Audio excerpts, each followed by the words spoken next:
천지 만물을 창조하시고 인간의 역사를 주관해 가시는 살아계시고 거룩하신 하나님 아버지 감사합니다.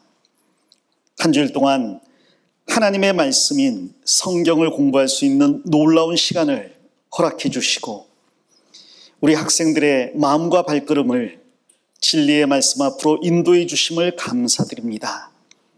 전해지는 말씀을 통해 살아계신 참 하나님과 그 보내신 자 예수 그리스도를 믿음으로 영생을 얻을 수 있도록 축복해 주시옵소서. 말씀을 전하는 자가 하나님의 말씀만을 분명하게 전할 수 있도록 입술 가운데 함께 해주시고 듣는 우리 학생들의 마음속에 주님께서 역사하셔서 이 말이 사람의 말이 아닌 살아계신 하나님의 말씀인 줄을 분명히 믿게 도와주시옵소서. 시종을 주님께 의지하며 우리를 사랑하시는 예수님 이름으로 기도드립니다. 아멘. 시작하는 말씀 성경 디모데후서 3장 15절을 보겠습니다.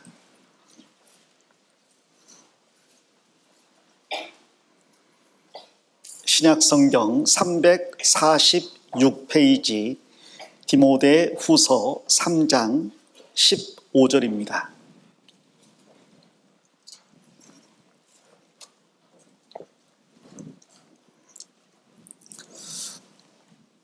(15절부터) (17절까지를) 제가 읽어 올리겠습니다. 또 내가 어려서부터 성경을 알았나니 성경은 능히 너로 하여금 그리스도 예수 안에 있는 믿음으로 말미암아 무엇에 이르는 지혜라고 했습니까? 구원에 이르는 지혜가 있게 하느니라. 모든 성경은 하나님의 감동으로 된 것으로 교훈과 책망과 바르게 함과 의로 교육하기에 유익하니 17절 같이 읽겠습니다. 이는 하나님의 사람으로 온전케 하며 모든 선한 일을 행하기에 온전케 하려 함이니라. 오늘부터 토요일까지 성경을 공부하는 시간을 갖게 되었습니다. 이 세상에 공부해야 할 게 많은데 왜 우리는 따로 시간을 내어서 굳이 성경을 공부해야 할까요? 방금 읽은 말씀에는 성경을 공부해야 할 목적, 유익이 담겨 있습니다. 그리고 성경에 기록된 방법도 담겨 있죠. 우리는 왜 성경을 공부해야 될까? 15절은 구원을 받기 위해서라고 말씀하고 있습니다. 그리고 16절은 온전케 되기 위해서라고 말씀하고 있죠. 이것은 성경을 공부하는 두 가지 목적이자 성경을 통해 얻을 수 있는 유익이라고도 하겠습니다. 화면을 보면 성경을 공부하는 목적 첫 번째는 구원을 얻기 위해서입니다. 성경은 능히 너로 하여금 그리스도 예수 안에 있는 믿음으로 말미암아 구원에 이르는 지혜가 있게 하느니라. 성경을 통해서 구원을 받을 수 있다고 말씀합니다. 이 구원을 받기 위해서 우리는 한 가지 일을 해야 합니다. 그것은 바로 믿는 거예요. 그 믿음으로 구원을 받는다고 할 때 믿음의 대상이 있고 믿음의 방법이 있을 텐데 우리가 믿는 대상은 예수 그리스도입니다. 성경을 통해서 예수 그리스도를 알고 믿음으로 단번에 구원함을 얻을 수 있습니다.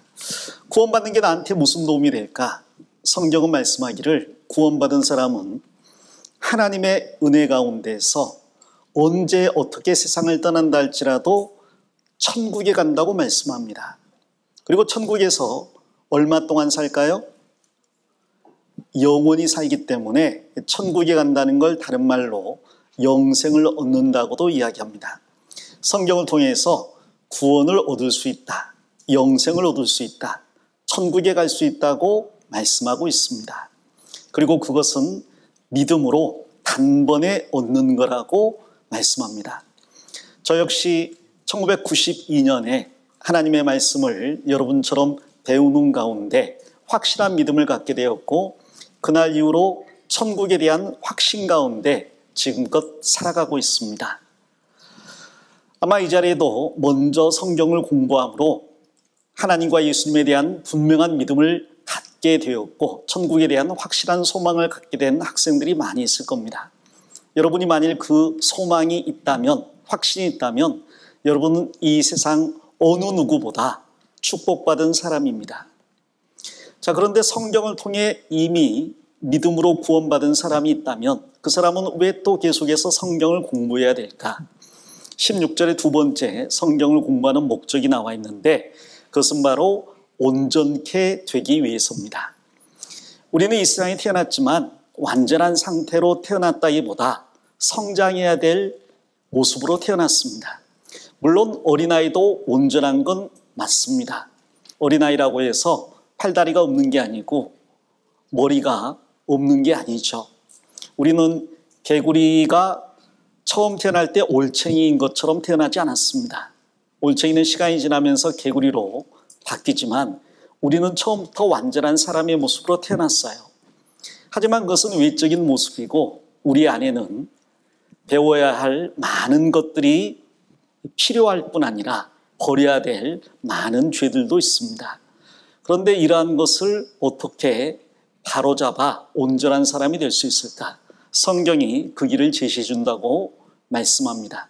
이 성경은 교훈이란 사람이 세상을 어떻게 살아가야 하는지를 알려주는 방법, 교리를 말합니다.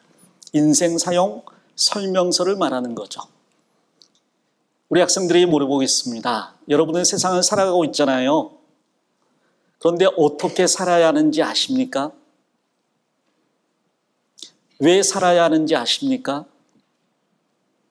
지금 내가 살아가는 이 길, 이 방법이 옳은 길, 확실한 길이라고 확신합니까?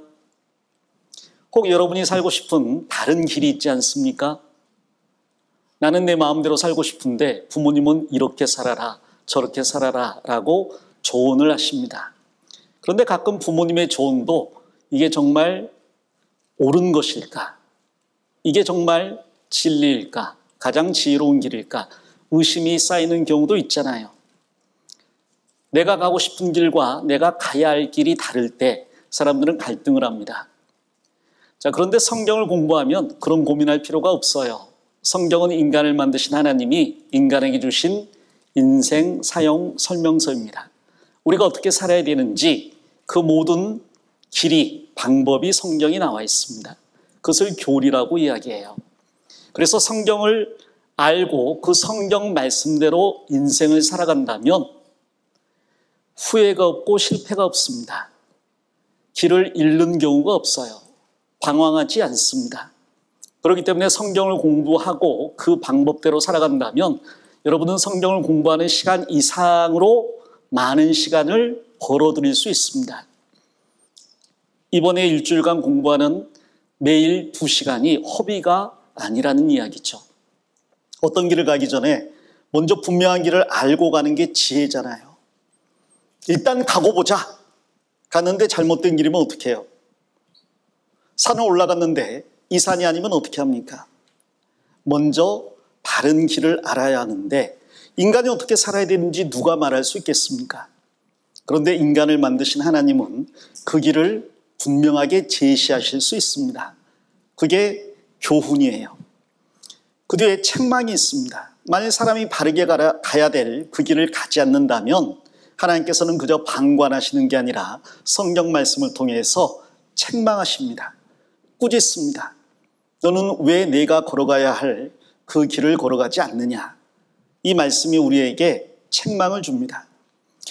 만일 책망만 하고 끝난다면 성경을 공부하는 의미가 별로 없을 거예요. 그런데 성경은 또한 놀랍게도 바르게 함과 교정을 해줍니다. 꾸짖고 끝나는 게 아니라 바른 길로 돌아갈 수 있도록 인도해 줍니다. 그래서 마침내 의로운 사람으로 성장할 수 있도록 해주는 게 성경 말씀이에요. 그래서 성경을 공부하는 두 번째 목적은 교훈과 책망과 바르게 함과 의로 교육함을 통해서 온전케 되기 위해서입니다. 이 두 번째, 온전케 된다고 할 때 이것을 신앙생활이라고도 이야기합니다.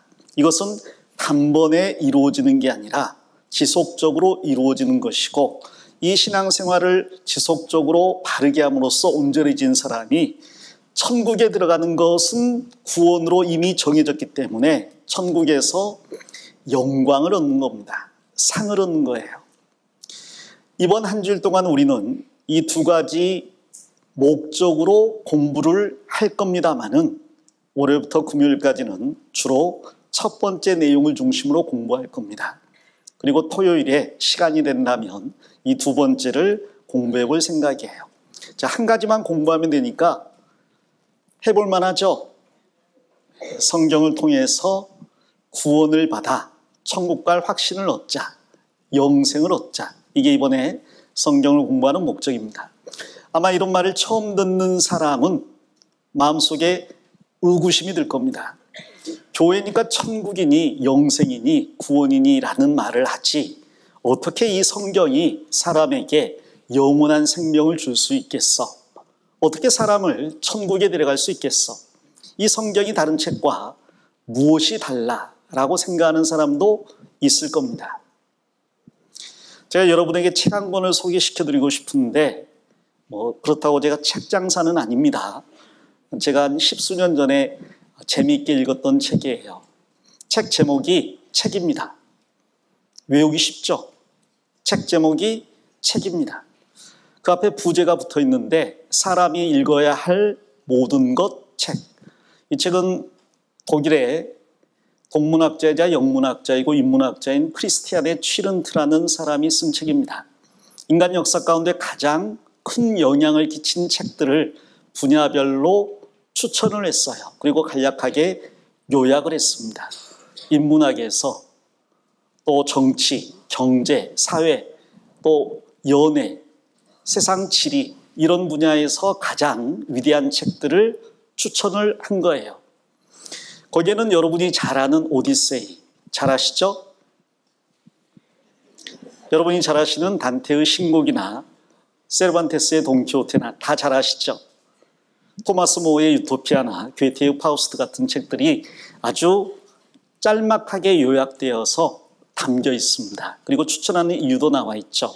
자, 많은 책들이 나와 있는데 이 책들 중에 가장 첫 번째로 소개된 책은 뭘까요? 어려워, 단연코 성경입니다. 이 모든 책들 중에서 가장 먼저 배워야 할 책, 가장 중요한 책, 정말 유일하게 책이라고 불리울 수 있는 책은 성경뿐이라고 이야기합니다. 성경을 영어로 뭐라고 하죠? 바이블이라고 합니다. 그런데 또 다른 말로 하면 The Book이라고도 이야기해요. 북 하면 책인데 앞에 정관사 더를 붙이면 그 책이란 뜻이고 성경을 이야기합니다. 성경만이 유일하게 책이라고 불리울 수 있는 책이에요. 명사인데 이게 보통 명사처럼 쓰이게 되었습니다. 가장 중요하기 때문에요. 자, 이 성경이 어떤 면에서 그렇게 중요할까? 사실 우리는 조금만 관심을 기울여 보면 성경에 관한 이야기가 주변에 많이 흘러나온다는 걸 알 수 있습니다. 예를 들어서 여기에 나와 있는 책들 중에서 국부로는 아담 스미스의 국부로는 경제학의 바이블이다라고 이야기하거든요. 바이블이면 성경책인데 왜 국부론을 경제학의 바이블이라고 하느냐? 그만큼 기준이 되는 책이라는 이야기예요. 성경은 모든 것의 기준이거든요. 그 사람은 비평가에 있어서는 바이블과 같은 사람이다. 이렇게 말도 합니다. 사람이나 어떤 책이나 어떤 업적들을 기준으로 이야기할 때 이 바이블이 종종 인용이 됩니다. 나중에 여러분이 유럽 여행을 가게 되면 유럽이라는 그 대륙 자체가 성경을 기준으로 모든 것을 세웠다는 걸 알 수 있을 거예요. 법도 그렇고요, 문화도 그렇고요, 음악도 그렇고요, 미술도 그렇고요. 여러분이 아는 핸델이나 바하 같은 사람들은 곡을 작사, 작곡한 다음에 또 그 오케스트라를 지휘하면서 항상 하나님과 예수 그리스도를 언급했습니다. 심지어 악보를 쓰고 나서 위에 그리스도께 영광을, 그런 말을 자기 친필로 마치 서명처럼 남겼죠. 오늘날 서구 문화는 거의 대부분 성경에 기초했다고 할 수 있습니다. 왜 성경이 이렇게 많은 영향을 끼쳤을까? 성경이 다른 좋은 책 중에 한 권이 아니라 정말 유일한 책이라는 이유가 뭘까? 이 성경은 다른 모든 책과 달리 하나님의 말씀이라는 겁니다. 우리가 보고 있는 모든 책은 인간이 기록한 책이지만 성경은 인간이 기록했음에도 불구하고 하나님의 말씀으로 불리우는 책입니다. 그리고 좀 전에 읽은 디모데후서 3장 16절에도 모든 성경은 하나님의 감동으로 된 것으로 라고 말하고 있잖아요. 하나님의 감동으로 되었다는 것은 이 성경이 하나님에 의해서 감독되었다, 영감되었다, 점 하나, 획 하나까지 하나님께서 개입하셨다는 뜻입니다. 이 성경 66권 전체가 하나님의 감독과 관리 가운데에서 기록이 되었다는 이야기예요. 그래서 성경은 비록 사람이 기록했지만 하나님의 말씀이라고 이야기하는 겁니다. 2000년 전 베드로 사도도 자신의 두 번째 서신에서 동일한 말을 하고 있습니다. 베드로서 1장 21절 같이 읽어볼까요? 예언은 언제든지 사람의 뜻으로 낸 것이 아니요 오직 성령의 감동하심을 입은 사람들이 하나님께 받아 말한 것임이니라. 여기 예언을, 하나님의 말씀을 예언이라고 합니다. 그리고 실제로 성경은 이 전체 분량의 3분의 1 정도가 미래의 일이 일어날 것에 대한 예언이에요. 예측이 아닙니다. 예언입니다. 사람들은 미래를 예측할 수 있지만 예언할 수는 없어요. 근데 성경은 분명한 예언이 담겨 있습니다. 어떻게 미래의 일을 미리 말할 수 있을까? 사람은 그런 능력이 없고요. 하나님께서 과거, 현재, 미래, 시간과 공간을 초월하신 분이라 그 모든 것을 아시고 먼저 알려주신 겁니다.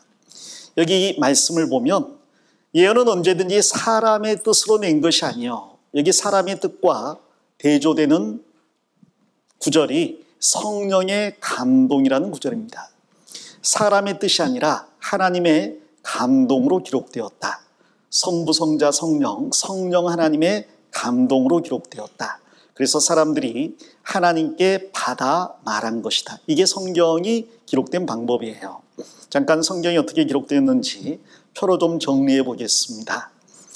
한 주일 동안 성경을 공부할 텐데요. 이 성경은 아주 놀라운 책입니다.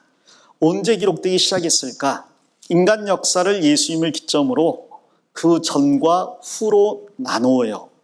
예수님 이전을 영어로 BC라고 합니다. Before Christ란 뜻이죠. 그리스도 이전이란 뜻입니다. 이 그리스도는 예수님을 말하는 거니까요.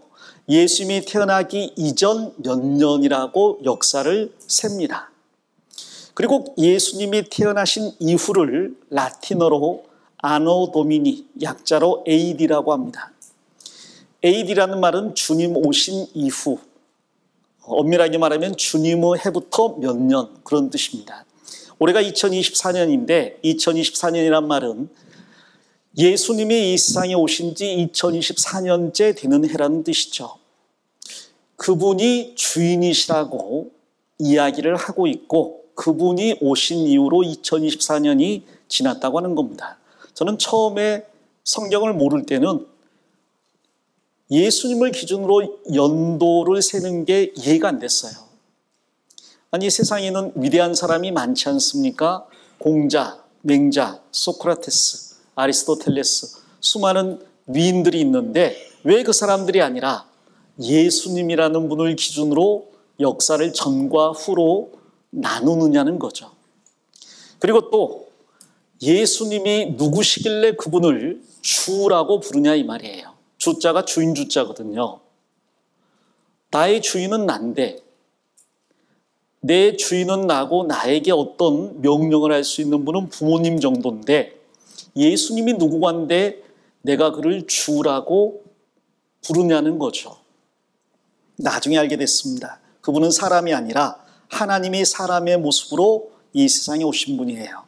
천지 만물을 창조하신 하나님이 피조물로서 이 세상에 오신 분이 예수님이십니다. 그래서 그분은 주님이라고 부름받기에 합당하신 분이죠. 이 성경은 예수님이 오시기 1500년 전, 지금으로 따지면 3500년 전에 기록되기 시작했습니다. 그리고 예수님이 오신 후 AD 100년경, 지금부터 약 1900년 전에 완성이 되었어요. 아무도 놀라지 않는군요. 담대해서. 놀래야 되는 이유가, 그럼 우리는 지금 3,500년 전에 기록된 책을 보고 있는 거잖아요. 그리고 1,600년 동안 쓰인 책을 보고 있는 거잖아요. 그런 책은 세상에 전혀 없습니다. 여러분, 3,500년 된 책을 공부한다. 여러분이 병원에 갔는데 의사가 200년 전에 의학서적을 보고 있다고 합시다. 거기에서 치료받아야 돼요? 도망쳐야 돼요? 도망쳐야 됩니다. 의사가 여러분을 진찰하더니 가만히 있자, 이런 증상이 있는 박쥐 날개에 개구리 뒷다리에 무슨 도롱뇽 꼬리를 이러고 있으면 도망을 쳐야 되겠죠. 여러분이 학교를 갔는데 컴퓨터를 배워요. 근데 컴퓨터를 가르치는 선생님이 윈도우 3.1을 보고 있어. 거기서 배워야 돼요? 도망쳐야 돼요? 도망쳐야죠. 그것은 불과 20년도 안 됐지만, 그러나 이제는 더 이상 의미를 잃어버린 책이잖아요. 사실 어떤 책이 됐건 기록되고 나서 50년, 100년이 지나면 사람들 기억에서 대부분 사라집니다. 100년 이상 살아남는 책이 있다면 클래식, 고전으로 분류가 되죠. 그렇게 오랜 기간 동안 사람들에게 사랑받으며 살아남은 이유가 있을 것이다. 그래서 그러한 책을 우리는 따로 분류를 합니다. 그런데 어떤 고전도 3,500년 된 고전은 없습니다. 예를 들어 우리나라는 3,500년 전에 어떤 상태에 있었을까요? 모릅니다. 삼국시대가 2000년이 안 됐잖아요. 삼한시대, 2000년 전. 그 이전은 뭐였을까? 그 이전 가면요, 이제 역사가 아니라 신화나 설화가 나옵니다. 하늘나라 옥황상제의 아들이 이 땅에 내려와서 한반도의 기틀을 잡고 나라를 세우는데 곰과 호랑이가 와서 우리도 사람이 되게 해주세요. 그래서 마늘과 쑥을 먹으면서 동굴에서 버티라는 명령을 받습니다. 그리고 나중에 호랑이는 뛰쳐나가고 곰은 곰같이 끝까지 버텨서 여자가 되었다. 그 여자를 곰웅자를 써서 웅녀라고 합니다. 그리고 그 웅녀가 옥황상제의 아들과 결혼해서 낳은 아이가 단군이라고 하잖아요. 그래서 우리는 곰의 후손이다 라고 이야기하죠. 그러면서 우루사는 왜 먹는지 모르겠어. 어떤 사람은 그렇게 말합니다. 한국 사람이 마늘 먹고 사람 된 그 곰의 후손이라 마늘을 향신료가 아니라 야채로 착각하는 거 아니냐고. 우리나라가 마늘 소비량이 전 세계 1위거든요. 2위와 비교해서 2배 이상 차이가 나더라고요. 외국에서는 마늘을 향신료로 쓰는데 우리는 그냥 땅콩 먹듯이 먹어. 역시 곰의 후손이 맞아. 자, 그게 불과 몇천 년 전의 이야기예요. 사실 기록으로 남은 것은 김부식이나 이련 스님이 삼국시대에 대해서 쓴 삼국유사, 삼국사기 이 정도고요. 그 이전에 기록이 남아있지 않습니다. 우리가 선사시대 이야기하는데 선사시대라는 것은 문자가 만들어지지 않아서 기록에 남지 않은 시대. 근데 그 시대가 우리나라로 따지면요, 한 3,500년 전은 어떤 의미에서는 선사시대예요. 남아있는 유물이 없거든요. 근데 성경은 그 3,500년 전에 기록되기 시작한 책입니다. 그리고 언제 완성됐어요? 1900년 전에. 어떤 책이 1600년간 쓰입니까? 어떤 책이 3500년 전부터 지금까지 살아남아서 전 세계 모든 사람들에게 영향을 끼칩니까? 어떤 책이 전 세계 3600개가 넘는 언어로 번역이 됩니까? 어떤 책이 사람을 그렇게나 변화시키고 나라를 그렇게나 변화시키고 전 세계를 그렇게나 바꿀 수가 있습니까? 오직 성경이 그 모든 일을 하고 있습니다. 말 나온 김에 1998년에 미국의 라이프라는 유명한 잡지가 있어요. 이 잡지가 이제 2000년대에 접어드니까요, 지난 1000년 동안 인간 역사 가운데 가장 중요한 사건을 100가지 꼽아보자. 그래서 특별판을 발행했습니다. 그 1000년 동안 인류사에 영향을 미친 100가지 중요한 사건. 거기에는 아폴로 11호의 달 착륙도 있고요. 커피의 발견도 있고요. 화약의 발명도 있습니다. 또 루터의 종교개혁도 있었고요. 아폴로 11호의 달 착륙도 있었습니다. 근데 그 많은 사건들 중에서 가장 중요한 사건 1위가 뭔지 아세요? 그것은 바로 구텐베르크가 성경을 인쇄한 일이었습니다. 왜 성경을 인쇄한 게 1000년 동안 가장 중요한 사건인가? 그 성경 인쇄로 말미암아 중세 사회가 무너지고 근대 사회로 넘어오게 되었거든요. 사실 성경이 인쇄되기 전에는 카톨릭과 신부, 추기경 외에는 성경을 읽지 못하게 했어요. 카톨릭 평신도도 성경을 읽을 수가 없었습니다. 이 성경은 하나님의 말씀인데 어리석은 백성들이 자기 마음대로 읽고 해석하다가 이단에 빠지면 지옥 간다고 성경을 소지하거나 읽기만 해도 사형에 처했습니다. 그리고 성경을 번역하는 것도 결코 허락하지 않았죠. 구텐베르크 성경 인쇄 이전에는 성경이 라틴어로만 기록되어 있었습니다. 근데 일반인들은 영어를 쓰거나 독일어를 쓰는 사람, 프랑스어를 쓰는 사람은 라틴어를 모르니까 성경을 구할 수도 없고 읽을 수도 없었던 거예요. 그 당시 성경 한 권의 가격이 약 소 90마리 가격이었다고 이야기합니다. 왜냐하면 그것을 필사해야 되는데, 즉 손으로 옮겨 적어야 되는데 한 자를 잘못 옮겨 적으면 인간 역사가 바뀌거든요. 그래서 정말 오랜 시간 동안 훈련받은 사람이 특별한 관리 감독 아래에서만 성경을 옮겨 적을 수가 있었어요.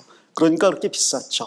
구텐베르크가 성경을 금속알자로 인쇄하고 나서 성경 가격이 떨어지기 시작해서 얼마 안 지나 성경 가격이 소 2마리 가격이 됐대요. 그리고 그때 이후로 성경을 독일어로 번역하고 영어로 번역하고 프랑스어로 번역하고 그리고 그렇게 번역하고 대량 인쇄함으로써 중세 사회가 막을 내리게 된 겁니다. 전 세계가 바뀌게 된 거예요.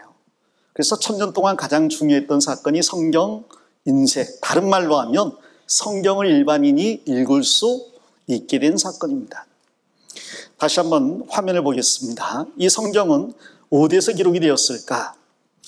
중동 지역이라고 하는데 그 중동 지역, 오늘날의 이스라엘과 그 주변의 나라들에서 기록이 됐습니다. 이스라엘은 지정학적으로 특별한 나라인데 전 세계 한가운데 있는 나라예요. 이스라엘 옆에 있는 바다를 지중해라고 합니다. 땅 지자 가운데 중자 그리고 바다의 자. 영어로는 메디테리언 시라고 하잖아요. 땅 한가운데 있는 바다라고 이야기합니다. 이스라엘이 세상 한가운데이기 때문에 이스라엘의 북쪽은 유럽이에요. 이스라엘의 남쪽은 아프리카입니다. 이스라엘의 동쪽은 전부 아시아예요. 이 이스라엘을 중심으로 이집트, 터키, 그리스, 로마, 아시아, 아프리카, 유럽 3개 대륙에서 성경이 기록됐습니다. 구약이 39권이고 신약이 27권인데 합치면 총 66권, 상구 27, 합이 66권이죠. 기록은 약 40여 명의 사람이 기록했는데 이 사람들이 자신을 저자라고 말하지 않습니다. 그들은 기자라고 자기를 소개해요. 기자라는 말은 하나님께서 일깨워 주신 말씀을 그대로 기록한 사람이란 뜻입니다. 나는 내가 이 글을 내 뜻대로 이무대로 기록하지 않았습니다. 하나님께서 나에게 보여주신 대로 그리고 불러주신 대로 기록했습니다 라는 뜻이에요. 그래서 구약 성경만 해도 하나님이 가라사대라는 말이 3800번 정도가 나옵니다. 하나님께서 말씀하시기를, 하나님께서 말씀하시기를, 하나님께서 말씀하시기를. 성경 예레미야 30장을 찾아보겠습니다. 화면에 없으니까 직접 성경을 찾아보면 좋겠습니다. 구약 성경 예레미야 30장입니다.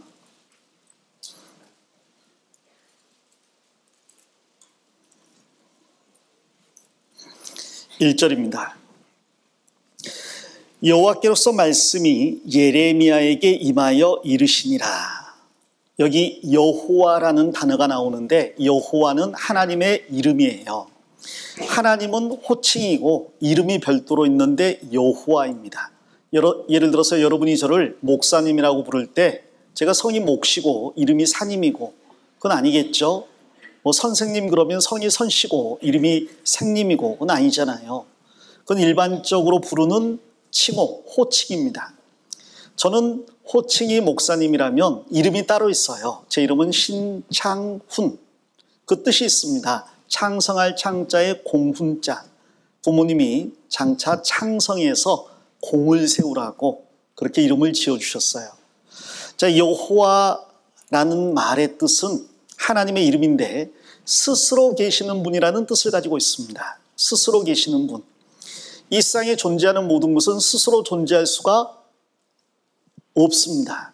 여러분이 이 땅에 존재하기 위해서 부모님이 필요했죠.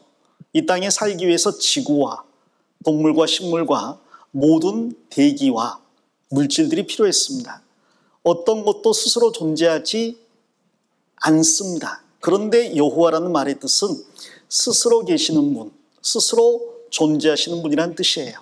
다른 말로 하면 모든 것을 존재하게 만드신 창조자라는 뜻입니다. 이 세상 모든 게 존재하기 위해서는 자신은 결과가 아니면서 모든 것의 원인이 되는 절대자가 계셔야 되는데 그분이 하나님이라고 이야기합니다. 여호와라고 이야기합니다. 그 여호와 하나님께서 예레미야라는 이스라엘의 한 사람에게 이 말씀을 불러주시는 거예요. 2절부터 제가 읽어보겠습니다. 이스라엘의 하나님 여호와께서 이같이 일러가라사대 내가 내게 이른 모든 말을 책에 뭐라고요? 기록하라. 그래서 하나님께서 예레미야에게 기록하라고 해서 기록된 책이 예레미야 성경입니다. 에스겔은 에스겔이라는 사람이 기록했고 이사야서는 이사야라는 사람이 기록했고요. 어떤 분은 그렇게 이야기하니까 민수기는 우리나라 민수가 기록했는 줄 아는데 조금 다른 뜻입니다. 어찌됐건 이 사람들은 하나님께서 불러주신 말씀을 그대로 기록했어요. 여기 3절부터 제가 빠르게 읽어보겠습니다. 나 여호와가 말하노라. 3절 끝에 여호와의 말이니라. 4절에 여호와께서 이스라엘과 유다에 대하여 하신 말씀이 이러하니라. 5절에 여호와께서 이같이 말씀하시되 8절에 만군의 여호와가 말하노라. 10절에 그러므로 나 여호와가 말하노라. 11절에 나 여호와가 말하노라. 12절에 나 여호와가 말하노라. 17절에 나 여호와가 말하노라. 18절에도 나 여호와가 말하노라. 31장 1절에 나 여호와가 말하노라. 2절에 나 여호와가 이같이 말하노라. 3절에 나 여호와가 옛적에 이스라엘에게 나타나 이르기를. 7절에 나 여호와가 이같이 말하노라. 그리고 15절에 나 여호와가 이같이 말하노라. 16절에 나 여호와가 이같이 말하노라. 16절 끝에 여호와의 말이니라. 17절에 나 여호와가 말하노라. 23절에 나 만군의 여호와 이스라엘의 하나님이 이같이 말하노라. 27절에 여호와께서 가라사대. 31절에 나 여호와가 말하노라. 32절에도 나 여호와가 말하노라. 33절에 나 여호와가 말하노라. 34절 끝에 여호와의 말이니라. 35절 끝에 내 이름은 만군의 여호와니라 내가 말하노라. 37절에 나 여호와가 이같이 말하노라. 37절 끝에 여호와의 말이니라. 38절에 나 여호와가 말하노라. 짧은 장에 하나님의 말씀이라는 이야기가 반복돼서 언급되고 있습니다. 하나님은 사람이 귀머거리인 줄 알까요? 왜 이렇게 많이 반복했을까요? 이유가 있습니다. 예레미야 31장은 성경 전체에서도 굉장히 중요한 장입니다. 하나님께서 범죄한 이스라엘 백성에게 새로운 언약을 베풀어 주셔서 그들을 무조건 용서하고 다시 그 죄를 기억지 않겠다는 새로운 약속을 주시는 장이에요. 그리고 그 약속이 예수님을 통해 이루어졌습니다. 그래서 이 중요한 예레미야 31장은 히브리서에 계속해서 반복되어 언급됩니다. 하나님의 말씀이다. 자, 둘 중에 하나일 겁니다. 성경이 거짓말이라면 3,800번이나 언급된 여호와의 말이니라 전부 거짓말이에요. 우리는 성경을 버려야 될 겁니다. 만일 성경이 사실이라면 우리는 성경의 일부가 아니라 전체가 하나님의 말씀이라고 받아들여야 될 겁니다. 부분적이 아닌 전체적인 하나님의 말씀임을 인정해야 될 거예요. 둘 중에 하나죠. 사람이 거짓말로 지어냈거나 하나님이 전부 말씀하셨거나. 공부해보면 금방 알 수 있습니다. 여러분은 공부 잘 하잖아요. 죄송합니다. 아픈 데를 찔러서. 충분히 이 정도를 분별할 수 있잖아요. 들어보면 이것이 사람이 지어낸 말인지 하나님의 말씀인지 알 수 있습니다. 자, 화면을 다시 보겠습니다. 기록한 사람은 40명의 사람이 1600년 동안 기록했는데 저자는 하나님 한 분이셔요. 그리고 그 내용은 하나님이 보시는 인간의 역사입니다. 그리고 그 안에 구원이 성경의 주제예요. 자, 하나님 보시는 인간의 역사라고 있는데요. 성경의 사실성을 입증하는 데 있어서 여러 가지 방법들이 있지만 그중에 이 역사가 굉장히 중요한 지분을 차지하고 있습니다. 성경이 하나님의 말씀인 줄 어떻게 합니까? 자, 첫 번째 이 화면에서 봐도 알 수 있듯이 1600년 동안 기록됐는데 그것도 3개 대륙에서 40명이 3가지 언어로 기록을 했는데 마치 한 사람이 처음부터 끝까지 기록한 것처럼 완벽한 통일성을 가지고 있어요. 1600년의 시차가 있는데 한 사람이 기록한 것처럼 완전히 통일성을 가지고 있습니다. 창세기 1장, 2장, 3장 내용이 요한계시록 19장, 20장, 21장에서 완성이 됩니다. 그리고 22장으로 끝나고 있어요. 1600년의 시차가 있는데요. 창세기 3장에 인간의 범죄가 나옵니다. 사탄의 성공이 나옵니다. 근데 요한계시록의 20장에 가면 사탄이 심판받고 인간의 죄가 처리되며 영원한 의가 드러나고 천국이 펼쳐지면서 성경이 끝나는 거예요. 하나님께서 약속하신 구원자가 인간 역사 가운데 오셨고 이 요한계시록 마지막에 주 예수 그리스도의 은혜가 모든 사람에게 있을지어다 아멘 하며 성경이 끝나거든요. 수미상관이라고 하잖아요. 시작과 끝이 정확하게 일치합니다. 시작에서 문제가 제기되고 끝에서 그 문제가 해결이 되는 거예요. 그런데 1600년의 시차를 두고 다른 언어로 다른 사람이 기록했는데 어떻게 그런 완벽한 통일성을 가질 수가 있겠습니까? 기자는 40명이지만 저자는 한 분 하나님이시기 때문에 그렇습니다. 또 성경은 불멸성을 가지고 있어요. 3500년 동안 성경을 없애려고 했던 사람이 얼마나 많은지 모릅니다. 그런데 그 사람들은 전부 없어졌지만 성경은 지금도 이 자리에 남아있잖아요. 또 성경은 역사를 제가 말씀드렸는데 역사적인 사실을 말하고 있습니다. 우리 시대 때 역사를 연구하는 학자들에 의해서 성경에 기록된 역사가 사실인지 여부를 확인할 수 있게 됐어요. 특별히 성서 고고학자들은 성경에 기록된 초자연적인 이야기들이 정말 역사적인 사실인가를 200년에 걸쳐 연구했습니다. 근데 놀랍게도 믿기 어려운 사건들조차 실제 역사적 사실이라는 게 고고학자들에 의해서 밝혀졌어요. 더 나아가서 예언의 성취를 우리는 들 수 있습니다.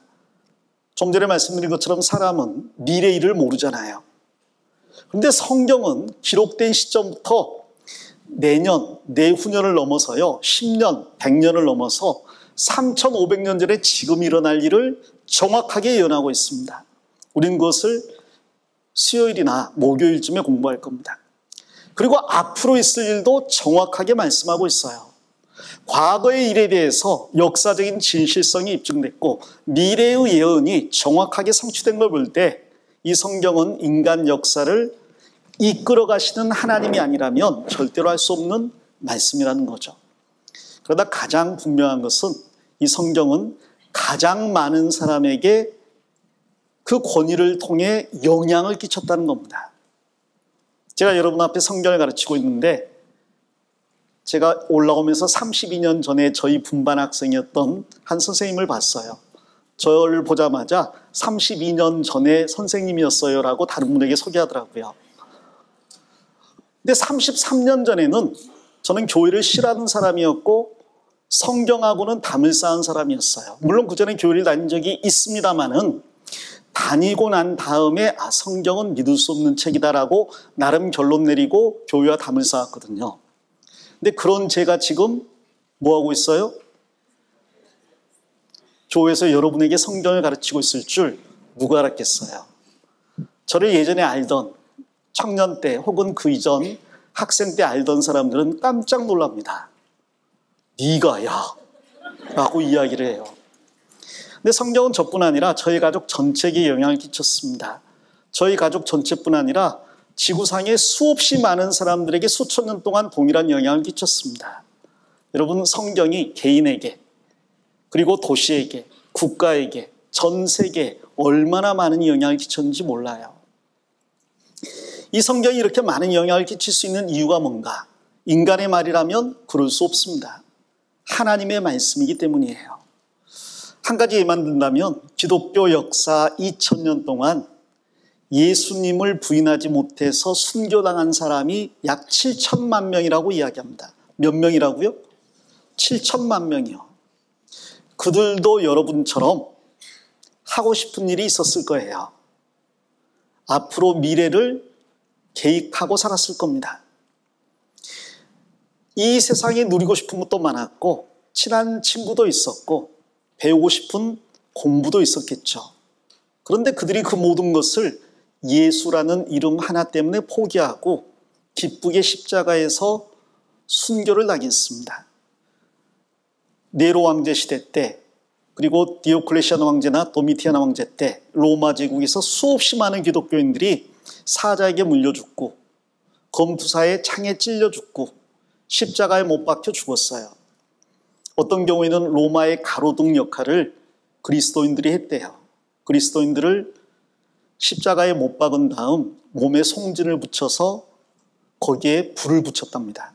그래서 로마의 거리를 밝히는 가로등으로 썼대요. 지금 우리 시대는 어떻습니까? 이슬람권에서 많은 기독교인들이 지금도 아무 이유 없이 순교를 당하고 있습니다. 공산주의 국가에서는요, 1차, 2차 세계대전 중에 얼마나 많은 기독교인들이 탱크에 깔려 죽었는지 몰라요. 탱크 앞에 무릎을 꿇리고 예수를 부인하라. 그리하면 살리라. 저는 부인할 수 없습니다. 그리고 그대로 탱크가 지나간 경우가 많습니다. 그럼에도 불구하고 지금도 믿음을 지키고 있는 사람들이 많죠. 공산주의 국가 안에서도. 왜 그들은 자신의 하나뿐인 삶을 그렇게 혼식자처럼 내버렸을까? 그들은 육체는 죽지만 구원을 얻어서 영원한 생명을 확신했기 때문이에요. 더 큰 것을 확신했기 때문에 더 작은 것, 생명을 버릴 수 있었던 겁니다. 성경만큼 많은 순교자를 만들어낸 책이 없습니다. 성경은 하나님의 말씀이에요. 공부해 보시면 알게 될 겁니다. 화면을 보겠습니다. 이 성경이 얼마나 많은 사람들에게 읽히고 있는가, 성경 번역 현황을 확인해 봤더니 올해 1월 1일자 기준으로요, 전 세계 언어 사용자가 약 74억 명인데 그중에 72억 명의 사람들이 자기 모국어로 성경을 읽을 수가 있대요. 74억 중에 72억 명이면 약 98% 정도가 모국어로 성경을 읽을 수가 있습니다. 그리고 모국어가 아닌 공용어로는 거의 100%가 읽을 수가 있죠. 지구상의 언어가 굉장히 많습니다. 그 중에는 소수 부족들의 언어가 있어요. 100명, 200명이 사용하는 언어가 있습니다.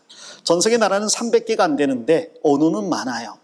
놀랍게도 성경은 지금까지 3,686개의 언어로 번역이 됐답니다. 2022년에 3,610개였는데 2023년 12월 말 기준으로 3,686개로 번역됐으니까 그 1년 동안 얼마나 많은 언어로 추가적으로 번역됐는지 이해가 되시죠? 이게 얼마나 많은 언어인가. 두 번째로 많이 번역된 책이 어린 왕자예요. 어린 왕자 알죠? 다 읽었죠? 청소년 필독도서, 고아뱀이 코끼리를 삼킨 그 이야기 아시죠? 이 어린 왕자는 굉장히 좋은 책인데 이 어린 왕자가 두 번째로 많이 번역된 책입니다.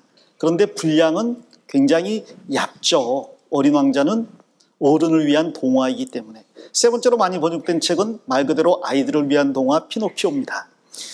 약 300개 정도의 언어로 번역이 됐대요. 이 성경과 비교하면 10분의 1도 안 되는 거죠. 어떻게 성경은 이렇게 많은 언어로 번역될 수 있을까? 이렇게 두꺼운 책이. 게다가 성경은 가장 많이 반포되는 책이기도 합니다. 2019년 1년 동안 한 해에만 3억 1,500만 권이 반포가 됐어요. 또 스케일이 커서 안 놀라시는데 여러분, 나중에 여러분이 책을 쓰면 3,000권 팔기 어렵습니다. 3,000권 팔면 출판사 돈 벌어요. 저도 책을 좀 썼는데 몇백 권 팔렸어요. 그중에 저희 어머님이 200권을 사주셨어요. 요즘은 책을 안 읽는 시대이기 때문에 사람들이 책을 쓰지도 않고 읽지도 않습니다. 그런데 1년에 3억 1,500만 권이 반포됐다니까요. 어떤 사람이 책을 써서 10,000권이 팔리면 베스트셀러 이야기 나오고 신문 방송에 광고 나와요. 10만 권 팔리면요, 전 세계 수십 개 언어로 번역이 됩니다. 100만 권 팔리면 밀리언셀러예요. 근데 1,000만 권도 아니고 매년 3억 권. 가장 많이 반포된 해가 1999년이에요. 5억 권이 반포가 됐습니다. 1년 만에요. 코로나 때였던 2020년에는 1억 9,100만 권, 2021년에는 1억 6,900만 권, 2022년에는 1억 6,600만 권. 갈수록 성경을 적게 읽지만 여전히 경이로운 반포율입니다. 매년 2억 권이 반포가 되고 있습니다. 이 성경이 또한 얼마나 많은 사람에게 영향을 끼치는가. 미국은 성경을 바탕으로 세워진 나라입니다. 미국 건국의 아버지라고 하는 조지 워싱턴이나 제퍼슨 같은 사람들이 당시 다른 나라와 미국은 다른 면을 가지고 있었어요. 당시 전 세계는 왕정 시대였습니다. 왕이 나라를 통치했어요. 근데 미국은 영국이 미국을 식민 통치하고 있었잖아요. 그러니까 미국의 왕은 없습니다. 그들이 섬겨야 된다면 영국 여왕을 섬겨야죠. 그런데 미국이 영국과 독립전쟁을 해서 승리했어요. 이제 미국의 독자적인 왕이 세워져야 되는데 혈통상 왕은 없잖아요. 어떻게 할까? 그래서 왕은 아니지만 일반인 중에서 왕 같은 역할을 할 수 있는 사람을 세우자. 그래서 제일 먼저 대통령으로 추대된 사람이 누구예요? 네, 조지 워싱턴. 미국 1달러 화폐의 모델을 하고 계시는 분인데 이분이 대통령이 추대가 됐어요. 이 사람은 엄청난 두려움을 느꼈습니다. 나는 하나님이 내린 왕도 아니고 지혜가 있는 사람도 아니고 평민에 불과한데 내가 어떻게 이 거대한 미국을 다스릴 수 있겠습니까? 그는 고민하고 기도했습니다. 그러다가 정말 놀라운 생각을 했죠. 내 개인의 능력으로는 미국을 다스려 나갈 수 없지만 만일 내가 하나님의 말씀대로 미국을 다스려 나간다면 하나님께서 분명 미국을 축복해 주실 것이다. 그래서 그 워싱턴부터 취임 선서할 때 성경에 손을 얹고 하나님 앞에 취임 선서합니다. 하나님, 제가 하나님과 말씀에 근거해서 이 미국을 다스려 나가겠습니다. 그러니 주님 도와주십시오. So God help us. 그 유명한 말을 했잖아요. 그 다음부터 대통령들이 전부 워싱턴처럼 이 성경에 손을 얹고 하나님의 말씀과 뜻대로 미국을 다스려 나가겠다고 서약한 다음 업무를 시작합니다. 워싱턴이 놀라운 사람인 게 그런 자기 임기를 정해놨고요. 임기가 끝나니까 퇴임을 했어요. 그게 놀라운 게 그 당시는 왕정시대라고 했죠. 왕은 은퇴가 있어요, 없어요? 왕은 은퇴가 있어요, 없어요? 왕이 정년퇴직이 있어요? 명예퇴직이 있습니까? 대통령인 워싱턴은 왕 이상의 권력이 있었습니다. 당시. 그런데 그 모든 것을 다시 반환하고 일반인으로 돌아간 거예요. 그가 종신토록 대통령을 했어도 아무도 반대하지 않았을 겁니다. 그러나 그는 미련 없이 퇴임을 했고요. 그래서 그 다음 대통령들도 미련 없이 퇴임할 수 있는 기반을 잡았어요. 그 이후 모든 미국 대통령은 이렇게 성경에 손을 얹고 선서합니다. 이 사람 누군지 아시죠? 그러기에는 여러분의 나이가 너무 어려요. 빌 클린턴이라는 미국 대통령입니다. 그 다음 대통령 조지 부시 대통령입니다. 이름대로 막 부셨어요. 전쟁을 일으켜서. 자, 그 다음 대통령이 이제 버락 오바마 대통령입니다. 막 화를 버럭 냈는지는 모르겠는데 그 다음 대통령은 도널드 트럼프 대통령. 여기서부터는 낯이 익죠. 이 모든 대통령이 전부 성경에 손을 얹고 취임 선서했습니다. 지금 미국 대통령은 조 바이든 대통령인데 그 역시 성경에 손을 얹고 하나님의 말씀대로 미국을 다스리겠습니다. 그래서 미국이 오늘날 세계 최강대국이 된 겁니다. 안타깝게도 지금 미국은 도덕적으로나 정치적으로나 너무너무 타락한 상태에 있습니다. 왜? 갈수록 성경을 등한시하고 성경을 도구로 사용하는 사람들이 많아져서 그래요. 자, 이 성경이 이렇게 많은 영향을 끼쳤지만 안타깝게도 성경을 제대로 배워본 사람이 별로 없습니다. 그리고 이 성경을 제대로 읽어본 사람도 별로 없습니다. 읽어도 내용을 모르겠다고 이야기합니다. 여러분은 정말 복받은 사람이에요. 이번 6일 동안 성경을 공부하면 어느 누구보다 성경을 더욱 확실히 알 뿐 아니라 성경의 가장 중요한 가치인 구원을 확신하게 될 겁니다. 기대하시고 기도하시고 말씀을 잘 들어주시면 좋겠습니다. 10분간 쉬겠습니다. 네, 잘 쉬었죠? 아유, 감사합니다. 그렇게 이야기해 주셔서. 둘째 시간 시작하겠습니다. 둘째 시간 시작 전에 제가 좀 컸죠? 네. 뭐 너무 크게 웃는 거 아니야? 짧은 시간에 제가 좀 자랐습니다. 분명히 말씀드리는데 제가 요구한 게 아니에요. 보시는 분들이 굉장히 안타깝게 혹은 측은히 여겨서 발판을 갖다 주셨습니다. 상당히 굴욕적이기도 한데 그래도 주신 발판 잘 쓰겠습니다. 자, 둘째 시간 공부하겠습니다. 성경 요한복음 5장 39절을 같이 보겠습니다. 요한복음 5장 39절입니다.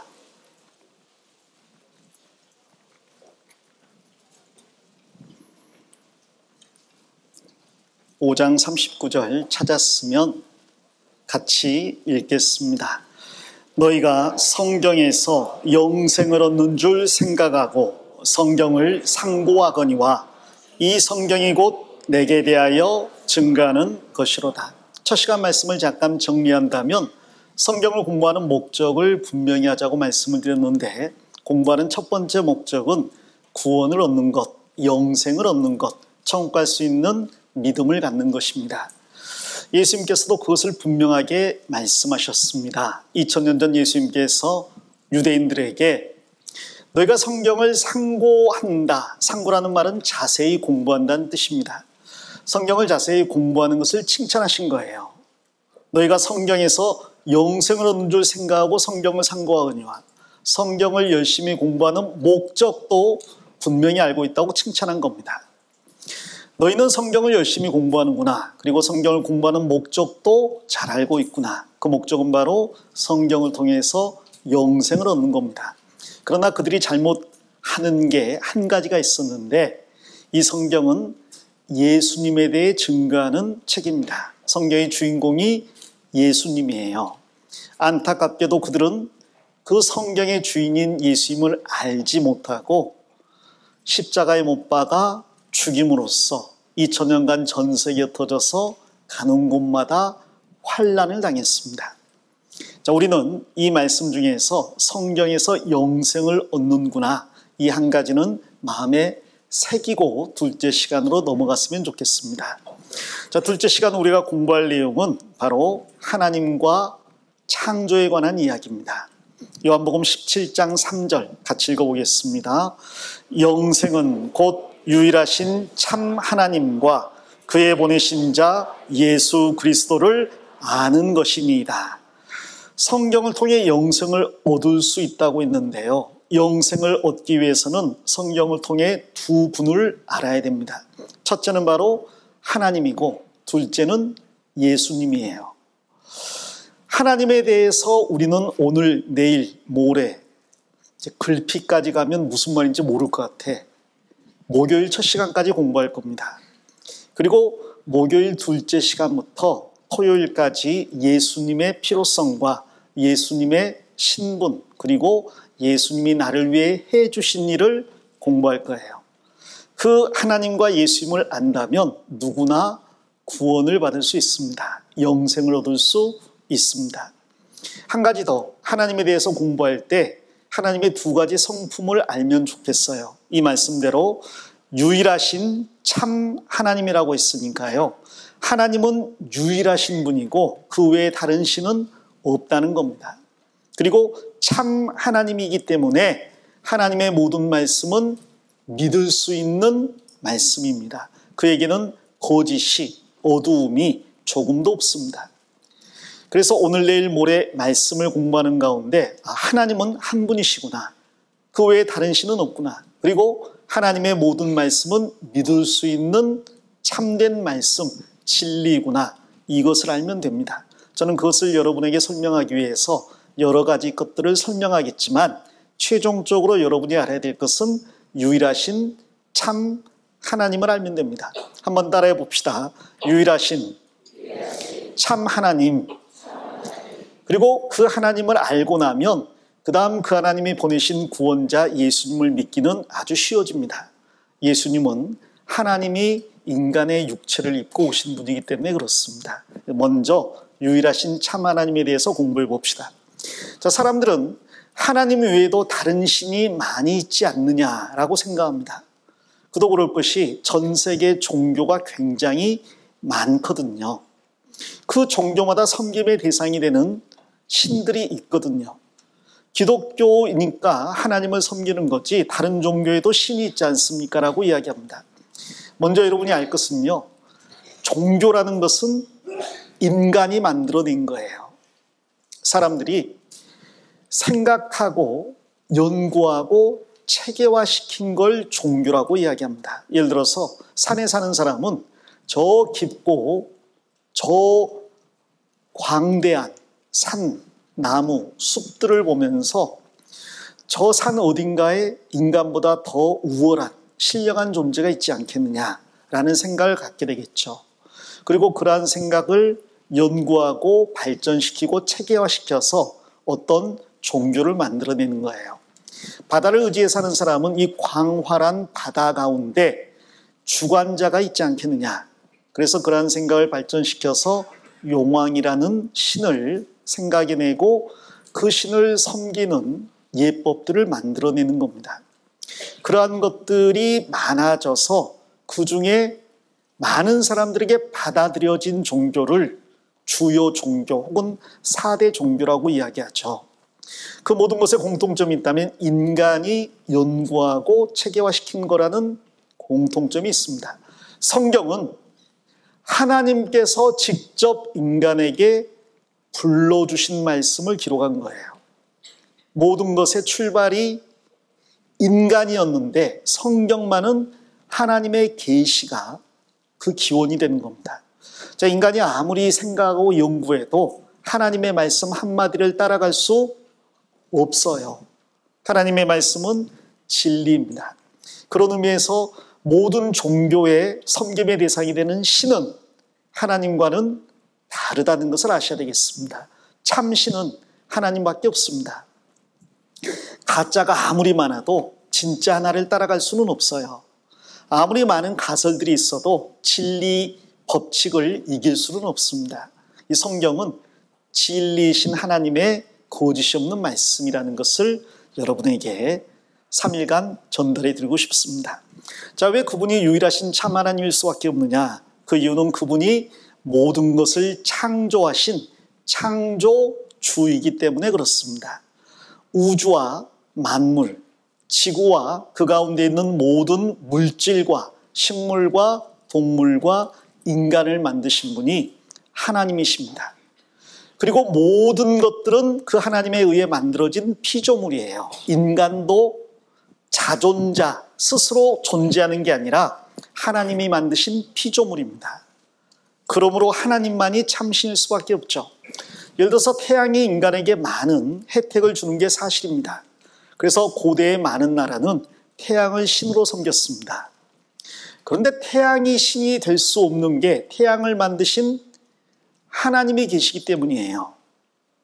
바다가 신이 될 수 없는 게 바다를 만드신 하나님이 계시기 때문입니다. 일본은 많은 신들을 가지고 있습니다. 수백만 가지 신들이 있다고 이야기하는데요. 일본에서는 동물이 좀 크면 신이에요. 돼지도 좀 크면 신이에요. 나무도 좀 크면 신입니다. 심지어 사람도 좀 생기면 신이에요. 자, 그런데 그러한 것들이 참신이 될 수 없는 것은 그들은 스스로 존재하지 않기 때문이에요. 그 모든 것은 하나님이 만드신 겁니다.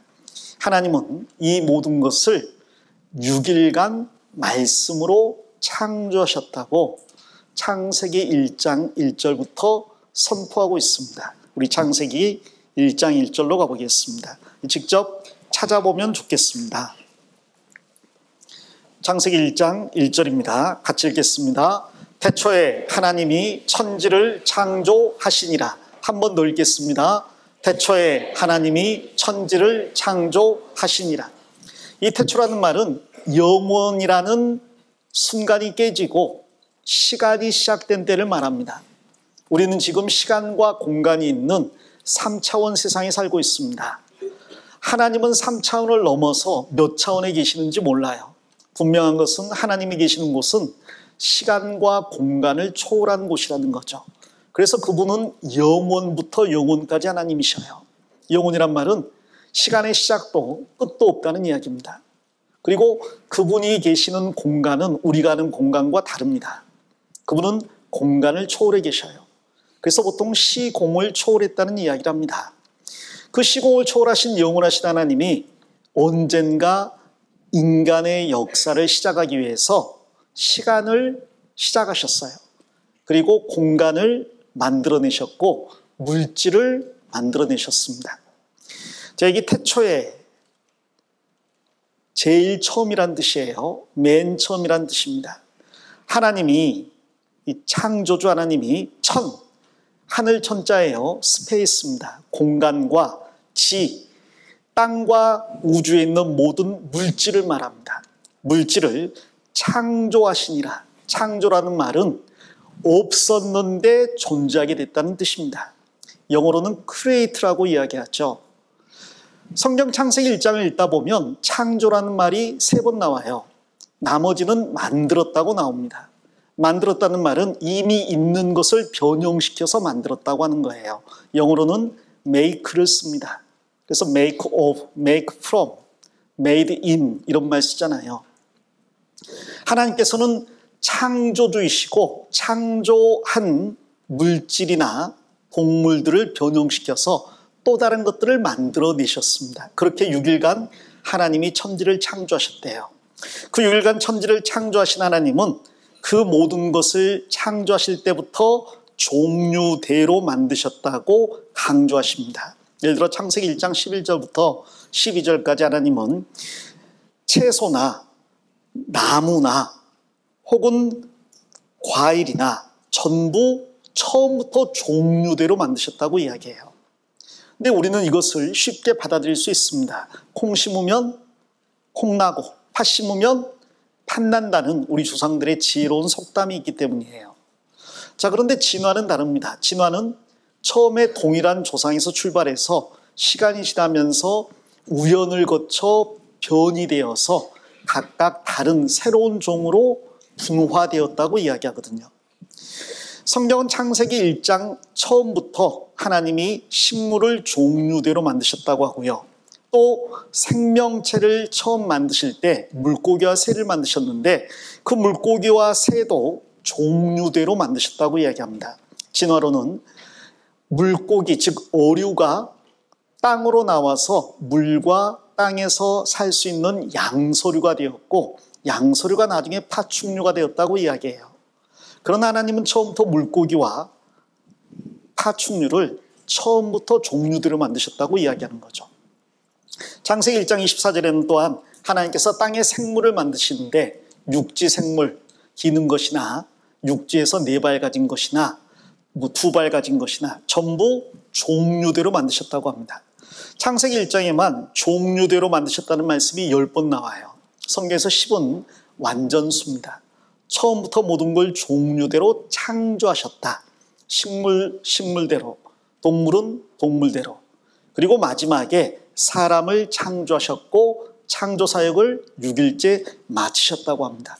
그리고 7일째에 모든 게 다 이루어졌기 때문에 안식하셨다, 쉬셨다라고 이야기합니다. 자, 여러분, 이 천지 창조 내용을 믿지 못한다면 우리는 성경의 나머지 부분도 믿지 못할 겁니다.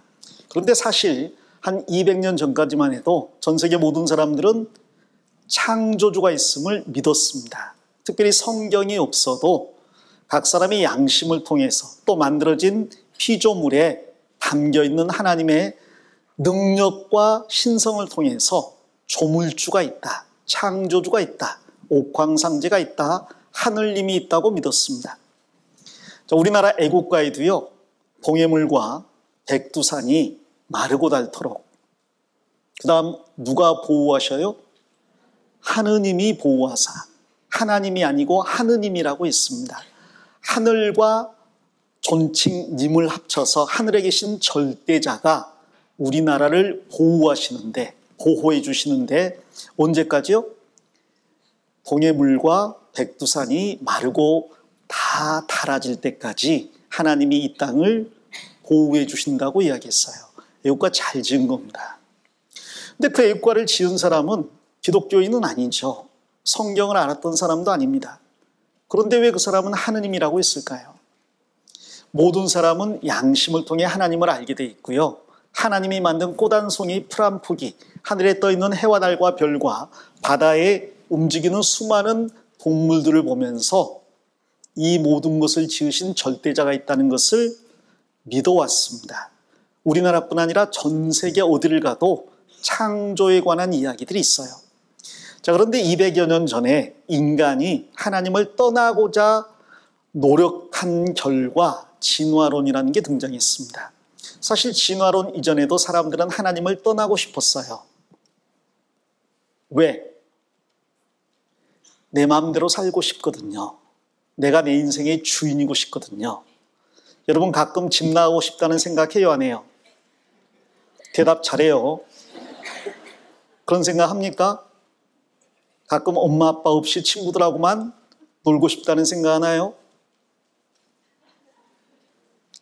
사람은 왠지 부모님으로부터 모든 걸 공급받으면서도 자기 마음대로 살기를 바라는 마음도 있어요. 그래서 가끔 집을 나가는 아이들도 있잖아요.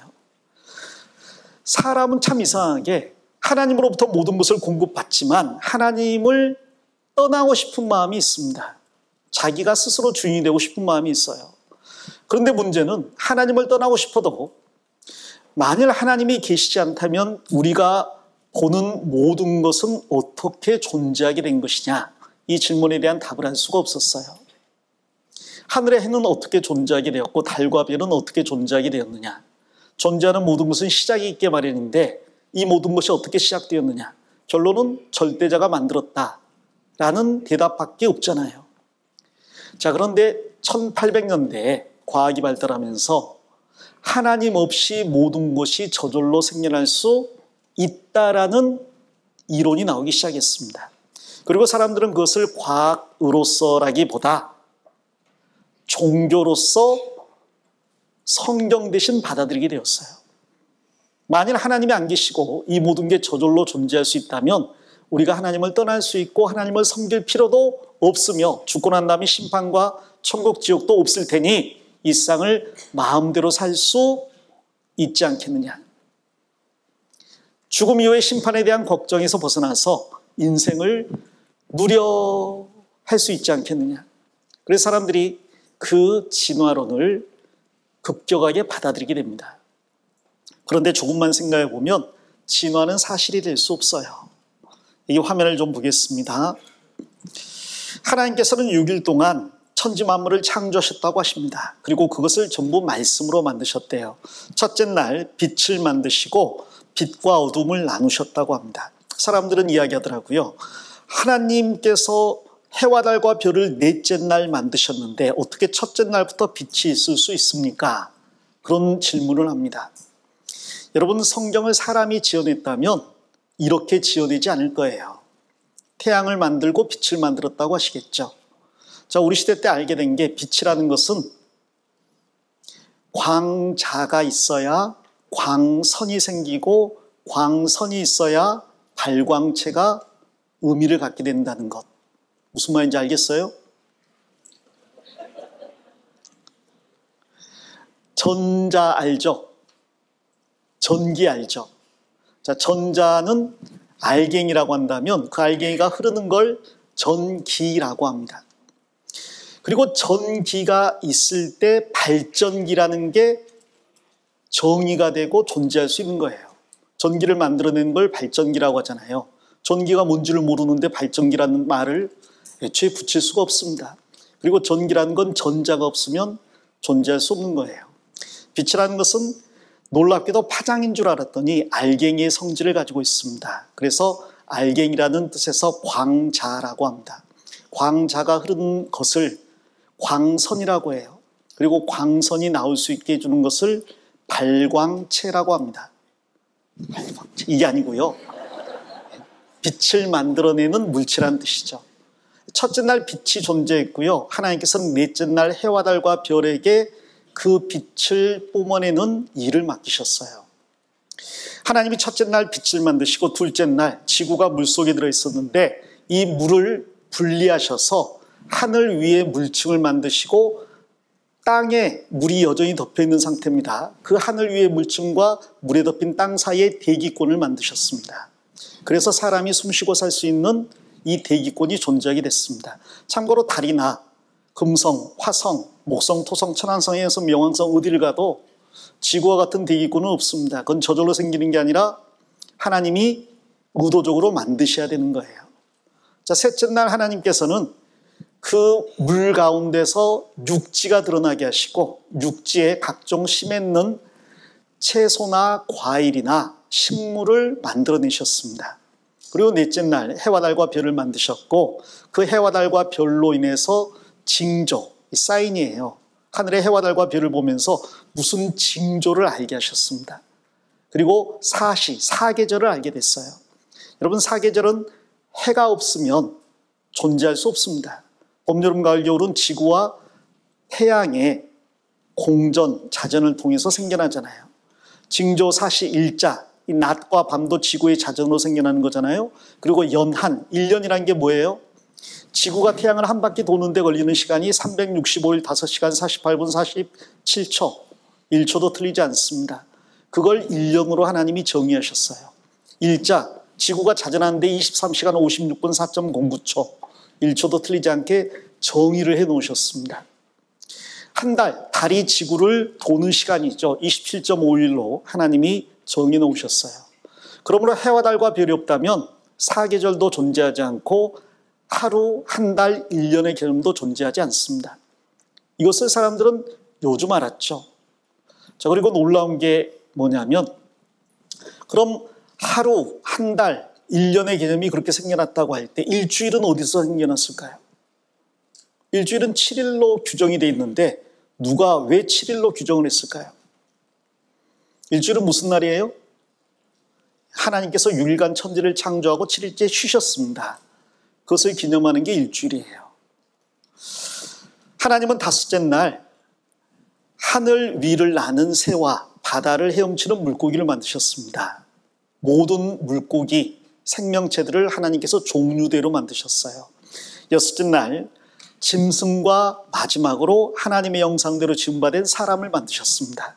그리고 모든 것이 완성되었기 때문에 7일째 더 이상 할 일이 없어서 안식하셨어요. 모든 게 완전한 상태로 지음받았습니다. 자, 이게 사실인가? 아니면 모든 것이 우연한 과정을 거쳐서 또 오랜 시간을 거쳐서 지금처럼 형성된 것인가? 우린 좀 생각을 해봐야 되겠습니다. 자, 좀 전에 말씀드린 것처럼 200여 년 전만 해도 사람들은 모든 것이 하나님에 의해 지음받았다 의심하지 않았는데 200여 년 전 진화론이 나오고 많은 과학자들이 그 진화론을 지지하면서 지금은 진화는 과학이고 창조는 종교인 것처럼 사람들에게 받아들여집니다. 자, 그런데 자세히 따지고 보면 진화야말로 정말 종교일 수밖에 없습니다. 자, 이분이 유명한 말을 했습니다. 1971년 자신의 저서인 우연과 필연이라는 책 속에서 이런 말을 했어요. 인간은 우주의 무정한 광대함 속에서 혼자이며 그 안에서 어떻게 생겨났어요? 우연히 생겨났다. 생물권 내에서의 창조로서 발생하는 모든 혁신은 오직 우연으로 시작된다. 완전히 자유로우나 지각이 없는 순전한 우연이 바로 진화의 거대한 체계를 이루는 근본뿌리이다. 즉 모든 것은 진화되었는데 왜 변화됩니까? 우연히라고 이야기합니다. 이분이 노벨 생리의학상을 받았어요. 이분도 이런 말합니다. 이분은 노벨 생리의학상을 받은 신경과학자, 생물학자인데 자신의 책에서 이렇게 고백합니다. 생명의 기원에 대해서 언급할 때 우리에게는 단 두 개의 가능성만 있습니다. 하나님께서 초자연적으로 창조하셨다는 걸 믿거나 아니면 우연으로 모든 게 발생되었고 그것이 시간이 지나면서 더 나은 방향으로 진화되었다는 걸 믿거나. 자, 그런데 자연 발생은 이미 120년 전 루이 파스테르 등에 의해 가능성이 없는 것으로 판정이 났으므로 신의 초자연적인 창조라는 단 하나의 결론만이 남게 된다. 여러분 파스테르 알죠? 우유로 알고 계시는 분들. 파스테르는 프랑스의 생화학자입니다. 유명한 과학자예요. 자, 이분이 포도주와 그 미생물을 연구하다가 도대체 생명이 어떻게 존재하게 된 것일까? 이 생명이 어떻게 발생하게 되었을까? 연구를 하게 되었습니다. 결국 그는 오랜 연구 끝에 생명은 저절로 생겨날 수 없고 이미 있는 생명으로부터만 나올 수 있다는 걸 알게 됐어요. 죽은 엄마는 아이를 낳을 수 있을까요? 없을까요? 없죠. 생명은 이미 있는 생명으로부터만 나온다는 걸 확실하게 정리한 사람이 파스테르예요. 그 이전에 아리스토텔레스 같은 사람이 자연 발생설을 주장했거든요. 시궁창에서 쥐가 나온다. 젖은 헝겊에서 구더기가 나온다. 생명은 자연이 나온다. 근데 그걸 완전히 깨트린 게 파스테르입니다. 아마 어릴 때 파스테르 우유 많이 먹었을 것 같아. 여러분 어머니가 여러분 난 다음에 내 아이가 천재가 아닌가? 아무 우유나 먹일 순 없어. 아인슈타인 우유를 먹이자. 조금 크다 보니까 그 정도는 아니구나. 파스테르 우유를 먹이자. 좀 크다 보니까 그것도 아니네. 어떡하지? 서울 우유 먹이자. 좀 지나니까 그것도 아니야. 그래서 연세 우유, 건국 우유. 나중에 좀 크게 되면 고1 되면요 저 지방 우유로 이렇게 바꾼다고 들었어요. 저는 저희 아이한테 매일 우유 먹였어요. 매일매일 튼튼하기만 자라다오. 아무것도 바라지 않는다. 자, 어찌됐건 파스테르에 의해서 생명은 기존에 있는 생명으로부터만 나온다는 게 확증됐거든요. 그러면 최초의 생명은 어떻게 존재하게 되었을까? 이에 대한 답이 없잖아요. 자, 이 사람은 이렇게 얘기합니다. 자, 그러나 나는 철학적인 이유 때문에 신을 믿을 수 없다. 그러므로 나는 과학적으로 불가능한 것을 믿기로 했다. 그것은 바로 생명이 우연히 발생하여 진화했다는 것이다. 어떻게 생명이 우연히 발생해서 진화합니까? 과학적으로 불가능한데 하나님을 믿을 수는 없기 때문에 그걸 선택했다는 이야기입니다. 그리고 이 사람은 또 계속해서 이런 이야기를 합니다. 우연히 모든 게 발생한다는 건 불가능한 일이잖아요. 그래서 이 사람이 등장시킨 주인공이 시간이에요. 자, 생명이 존재하는데 20억 년이 걸렸다는 거죠. 그러면서 하는 말이 많은 시간이 주어진다면 불가능은 가능한 것이 되고 가능은 발생 가망이 큰 것으로 발전하며 다시 그것은 실제적인 확실성이 된다. 야, 어떻게 동물이 물질로부터 나올 수가 있냐라고 물으면 야, 100년 안에는 안 나오지. 1000년에도 불가능해. 10,000년도 불가능해. 근데 10만 년이 지나면 혹시 생겨날 수도 있고 100만 년이 지나면 또 100만 년이 얼마나 긴 시간인지 알아? 더 나아가서 1000만 년이 지나면 혹시 1억 년이 지나면 아니 20억 년이 지나면 아니 우주가 137억 년이 됐는데 137억 년이 지나면 물체가 사람이 될 수 있어. 제가 작년에 과학 잡지를 봤는데 우주의 나이가 137억 년이라고 배워왔거든요. 예전에는 훨씬 젊었습니다. 60억 년, 80억 년, 110억 년, 점점 늘어나 137억 년이 됐는데 작년에 우주가 270억 년 이상 됐다고 주장하는 과학자가 등장했더라고요. 왜 그렇게 긴 시간을 이야기할까? 이유는 한 가지입니다. 물질이 생명체가 되는 건 불가능해요. 근데 불가능한 것을 가능한 것처럼 만들려면 오랜 시간을 집어넣으면 된다는 거죠. 그러면요, 잘 생각해 보세요. 창조는 하나님께서 모든 걸 창조했다. 그러므로 신이라는 개념을 이야기하는 반면에 진화는 모든 것이 시간에 의해서 우연히 존재하게 됐다. 그러면 신의 자리에 시간이라는 게 들어가 있는 거잖아요. 시간만 많이 주어지면 무엇이든 존재할 수 있다. 이건 과학이 아니라 종교입니다. 그리고요, 이 물질에 대해서 진화론자들은 이런 개념을 가지고 있어요. 하나님께서 천지를 창조했다라고 하는데 진화론에서는 물질은 원래 있었다라고 이야기합니다. 왜냐하면 무엇이든지 만들려면 재료가 있어야 되는데 이 우주를 구성하는 물질이 어떻게 존재할 수 있었느냐라고 할 때 그건 답을 할 수가 없거든요. 그래서 물질은 원래 있었다고 이야기합니다. 그리고 두 번째, 그럼 물질이 어떻게 생명체가 됩니까? 모릅니다. 제가 작년에 과학 세미나를 들었는데 제목이 물질에서 생명으로 라는 제목이었어요. 우리나라의 유명한 물리학자가 강의를 하는 걸 제가 들었습니다. 제목이 너무 도발적이어서 제가 잘 들었어요. 물질이 생명이 될 수 있다고? 열심히 들었거든요. 한 40분 정도를 굉장히 어려운 이야기를 해나가더라고요. 그러더니 드디어 40분째, 그럼 과연 이 물질이 어떻게 생명이 되었을까요? 모릅니다. 우리는 이걸 알 수 없습니다. 다만 시간이 지나면 알 수 있게 되겠지요. 하고 생명으로 넘어가더라니까요.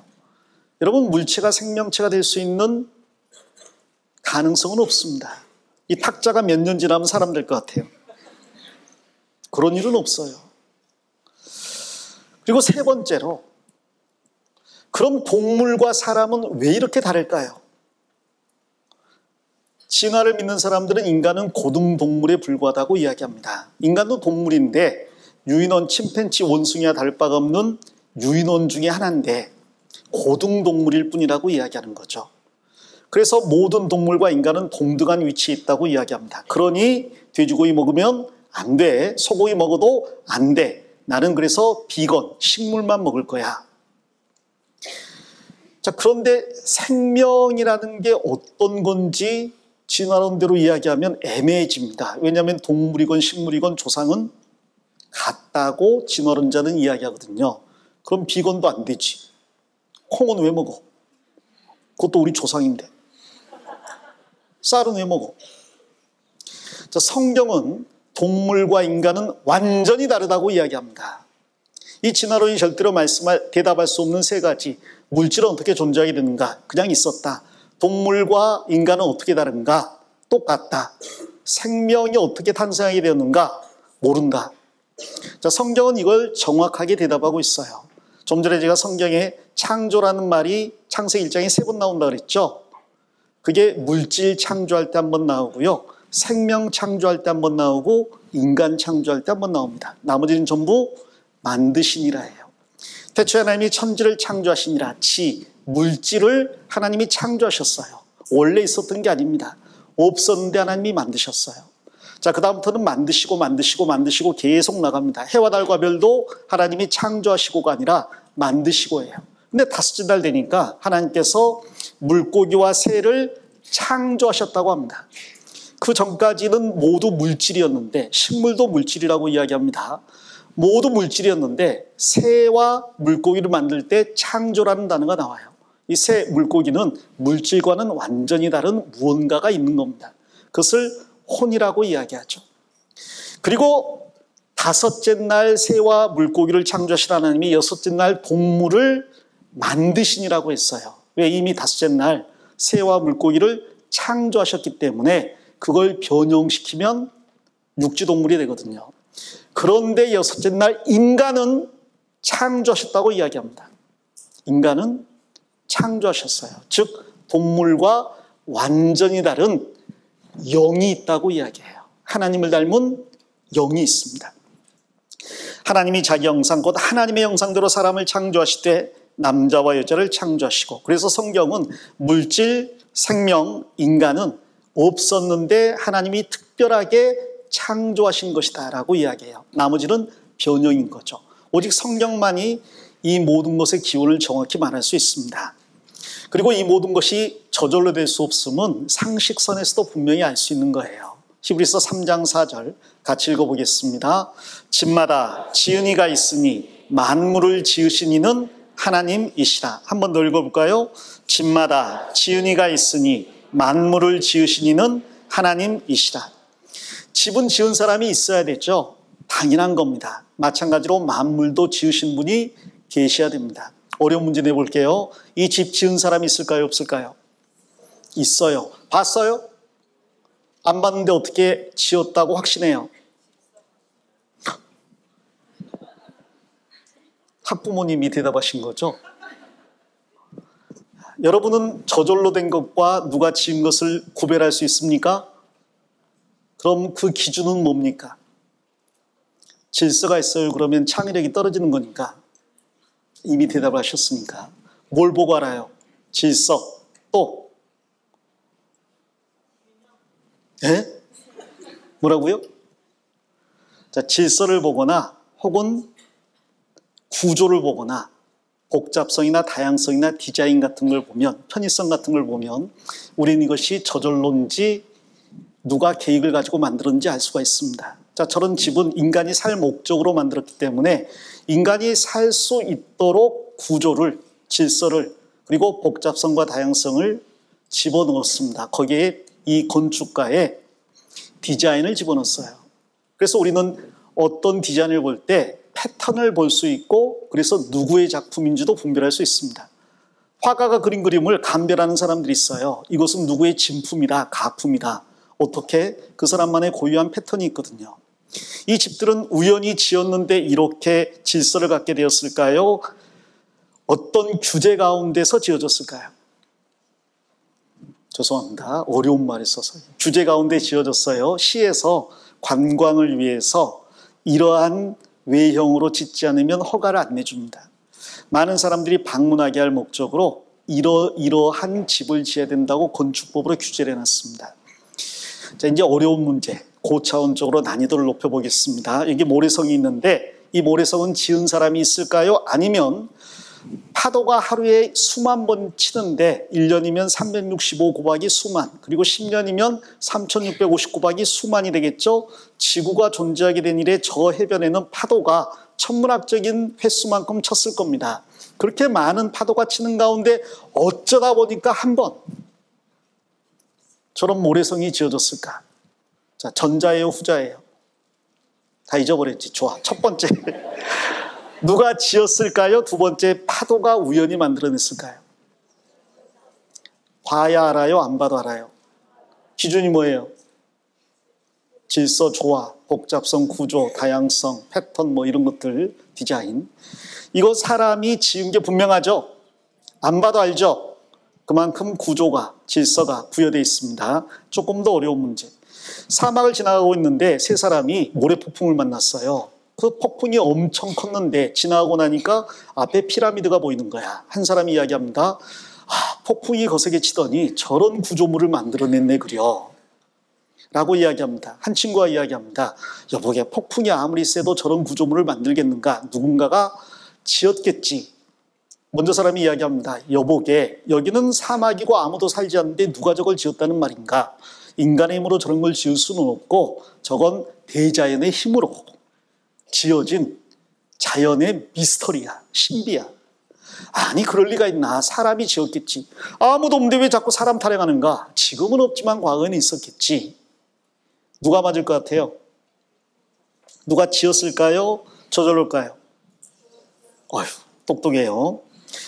더 고차원적으로 가봅시다. 어느 집 정원을 갔더니 정원에 이런 나무가 있어요. 야, 세상에는 수천억 그루의 나무가 있는데 그 나무 중에는 별별 나무가 다 있다고 하더니 세상에 이렇게 벌레같이 자라는 나무도 있네 그려. 다른 친구가 얘기합니다. 여보게, 벌레같이 자랐겠는가? 솜씨 좋은 정원사가 저렇게 다듬었겠지. 무슨 소리, 나무는 내버려두면 잘 자라는 법일세. 그리고 자라다 보면 이런저런 모양을 갖추는 법이 아닌가. 그중에 이런 모양으로 자라지 말란 법 있나? 더 들어가 봤습니다. 하필 이 나무는 또 코끼리 모양으로 자랐네 그려. 코끼리 모양으로 자랐겠는가? 코끼리 모양으로 다듬었겠지. 아니, 자네는 자꾸 없는 정원사를 왜 자꾸 언급하는가? 더 들어가 보니까 점입가경 대단합니다. 야, 정말 세상에는 신비로운 일이 너무너무 많아. 아니, 신비로운 일이 아니라 솜씨 좋은 정원사가 있다니까. 그래서 이야기합니다. 그럼 이 자리에서 기다려보세. 만일 기다려서 정원사가 저녁까지 나오면 정원사가 있는 거고, 저녁까지 안 나오면 없는 거야. 기다리는데 안 나왔어요. 거봐, 정원사는 없어. 자, 이런 친구는 잘 돌봐줘야 돼요. 그 친구는 여러분의 도움의 손길이 필요합니다. 여러분 아니면 누가 그 친구를 도와주겠어요? 자, 이것은 질서, 법칙, 조화, 디자인, 다양성 이런 모든 것들을 대입해봐도 분명 누군가가 지은 게 분명해요. 여기 정원사가 있습니다. 이 정원사를 만나지 못했지만 작품을 보고 알 수 있잖아요. 이제 진짜 어려운 문제 내볼게요. 이건 눈의 결정입니다. 눈은 먼지 크기와 습도와 지역에 따라서, 바람에 따라서, 온도에 따라서 모양이 달라져요. 그래서 지구상에 있는 눈송이 중에서 모양이 같은 눈송이는 하나도 없대요. 그 눈의 결정을 전자미개로 확대해 본 겁니다. 근데 참 놀랍게도 모양은 다 다른데 전부 육각 구조로 되어 있고요. 대칭형으로 되어 있어요. 이것을 보면 이게 저절로라고 생각하기보다 누군가가 좌우 대칭으로 육각 구조로 디자인한 것 같다는 생각이 들죠. 그런데 눈의 모양이 다 다르다고 했습니다. 그런데 전부 육각 구조고 좌우 대칭이고 아주 완벽한 구조를 가지고 있습니다. 복잡성도 있고 다양성도 있고 질서도 있고 조화도 있습니다. 이건 저절로일까요? 누가 만들었을까요? 이건 저절로지요 라고 생각하는 사람은 나중에 상담하세요. 좀 전의 것은 다 누군가가 만들었다고 인정하잖아요. 그런데 가장 복잡하고 다양한 것은 이 자연의 모습들입니다. 이 모든 것들은 완벽한 질서와 조화와 법칙들을 가지고 있어요. 근데 이런 것들이 저절로일까? 우리 인간이 지구에 살기 위해서는 수십만 가지 조건이 동시에 갖춰져야 되는데 그 모든 조건이 우연히 동시에 갖춰져서 인간이 존재하게 된 걸까? 우주에 저렇게 많은 별들이 교통신호등도 없고 차선도 없고 내비게이션도 없는데 정확한 속도로 운행하고 있습니다. 어느 곳도 궤도를 이탈하지 않고 있고 궤도를 이탈하면 블랙홀이 빨아삼킵니다. 그런 질서, 조화, 법칙이 저절로 갖춰진 걸까요? 지구하고 태양만 봐도요, 인간이 생존하기 위해서는 태양만한 크기의 항성이 있어야 되고 지구만한 크기의 별이 있어야 됩니다. 거리가 조금 가까워지면 다 타 죽고요, 멀어지면 얼어 죽습니다. 이 지구와 그 태양과의 거리 1억 5천만 킬로미터를 유지하는 가운데에서 태양은 은하계를 돕니다. 돌면 지구도 따라가야죠. 멀어지면 얼어 죽으니까. 따라가는데 그냥 따라가면 안 되고 태양 주위를 돌면서 따라가야 됩니다. 돌면서 따라가는데 그냥 가면 안 되고 달을 달고 따라가야 돼요. 달을 달고 가는데 달도 지구를 돌면서 따라오잖아요. 게다가 지구는 또 스스로 자전하면서 따라갑니다. 돌고 돌고 돌고 돌아요. 돌아버리겠죠. 그런데 그 모든 것에 오차가 1초가 없어요. 이게 우연히 저절로일까요? 지구상에 수십만, 수백만, 알려지지 않는 것까지 1000만 종의 동식물이 있다고 이야기합니다. 그 동식물이 완벽한 질서와 조화를 가지고 있는데 이 모든 게 우연일까? 그렇지 않습니다. 이 모든 것을 만드신 창조주가 계십니다. 제가 시간이 되면 창조주가 계시다는 것을 여러 가지로 입증을 해드릴 수 있는데 시간 관계상 다 건너뛰겠습니다. 다 건너뛰고 한 가지만 보도록 할게요. 창세기 폈으니까 1장. 창세기 1장 26절, 27절로 가보겠습니다. 창세기 1장 26절, 27절. 26절, 27절. 제가 읽겠습니다. 하나님이 가라사대 누구의 형상이요? 우리의 형상을 따라. 누구의 모양이요? 우리의 모양대로 우리가 사람을 만들고 그로 바다의 고기와 공중의 새와 육축과 온 땅과 땅에 기는 모든 것을 어떻게 하자? 다스리게 하자 하시고 그 다음 같이 읽겠습니다. 하나님이 자기 형상 곧 하나님의 형상대로 사람을 창조하시되 남자와 여자를 창조하시고 창세기 1장에 보면 하나님께서 모든 걸 만드신 다음 마지막 6일째에 인간을 만드셨는데 인간은 다른 동물과 달리 하나님의 형상대로 지으셨다고 합니다. 이 형상이란 말은 위에 있는 말씀대로 똑같은 모양이란 뜻이에요. 하나님의 모양대로 사람을 만들었다. 그럼 하나님이 사람처럼 눈, 코, 입이 있는 존재인가? 아닙니다. 요한복음 4장에 하나님은 영이시니 스피릿, 신령한 분이라고 살과 뼈가 없는 분이라고 말씀하십니다. 하나님이 자기 모양대로 사람을 만들었다는 것은 사람도 영적인 존재로 만들었다는 거예요. 식물은 몸이 있습니다. 동물은 몸뿐 아니라 혼이 있습니다. 그런데 인간은 몸과 혼뿐 아니라 하나님을 닮은 영이 있어요. 그래서 인간이 모든 동물과 완벽하게 구별되는 거예요. 동물은 머리가 좋은 동물이나 나쁜 동물이나 거기서 거기입니다. 진돗개나 닭대가리나 거기서 거기에요. 그러나 인간은 동물과는 완전히 다릅니다. 인간은 오케스트라를 조직해서 교향곡을 연주하고요, 대하 소설을 쓰고요, 로켓을 만들어 우주를 나가고 컴퓨터를 만들고요, 그리고 문학과 양심과 과학과 종교 가운데 살아갑니다.